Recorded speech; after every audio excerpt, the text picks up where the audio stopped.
Aquadonia. Aquadonia. Bonjour, aujourd'hui une vidéo sur compétences en plongée. Qu'est-ce que vous allez apprendre? Apprendre à plonger dans le parc national des Calanques. Devenir moniteur de plongée.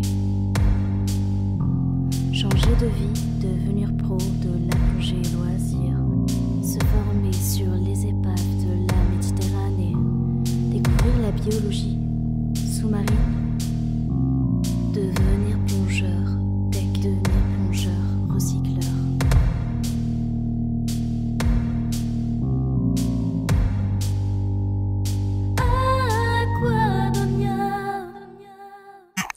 Bonjour, c'est Vincent, de l'école de plongée Aquadomia, spécialiste de la formation plongée accélérée sur mesure du débutant en moniteur de plongée tech à Marseille, parc national des Calanques, et en Martinique en février lors de l'université d'hiver Aquadomia. Alors, la vidéo du jour porte donc sur les compétences que vous allez apprendre en formation plongée. Il y a bien sûr un peu de théorie et beaucoup de pratique. Cette pratique, elle est illustrée par les images de fond. Alors, je remercie Samy, qui est en formation assistant instructeur, qui a fait toutes les démonstrations que vous allez voir. Donc, en termes de théorie, il y a une vidéo spécifique sur cette chaîne qui vous explique en 19 minutes ce qu'il faut apprendre au niveau 1. C'est de la théorie très appliquée à la pratique. Grosso modo, il y a trois choses essentielles à retenir. C'est d'abord que la flottabilité est différente en plongée, tout simplement parce que dans l'eau, on a une poussée d'Archimède qui s'exerce, qui va dépendre de votre propre volume ou de celui de votre équipement. La deuxième chose à apprendre, c'est que au fur et à mesure de la pression qui augmente lorsque l'on descend dans l'eau, eh bien, les volumes sont compressés, si bien qu'inversement, quand on remonte, les pressions diminuent et les volumes se dilatent. Donc ça a des impacts directs pour équilibrer les oreilles avec une méthode qui vous est illustrée sur la vidéo. Lorsque l'on descend, on pince le nez, on souffle par le nez et ça permet d'équilibrer les oreilles progressivement aussi souvent que l'on descend et avant que l'on ressente une gêne aux oreilles. Et ensuite, ça impose de ne jamais bloquer sa respiration en plongée, particulièrement lors de la remontée, pour éviter toute distension pulmonaire, tout simplement. Le troisième principe que l'on apprend, c'est celui de la saturation. Tout simplement, on respire de l'air qui est composé d'oxygène et d'azote. Et au fur et à mesure de la plongée, on se charge d'azote qu'il faut désaturer à la remontée en respectant une certaine vitesse.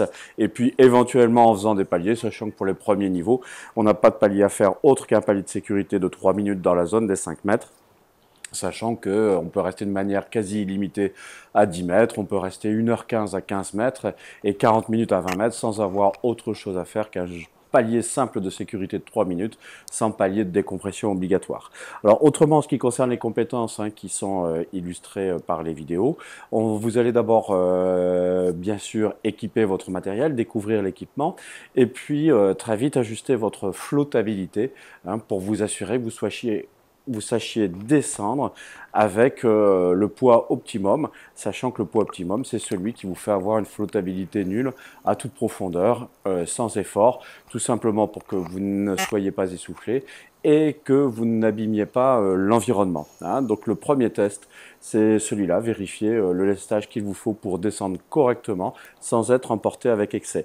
Ensuite, vous allez apprendre des exercices de sécurité comme enlever et remettre le détendeur.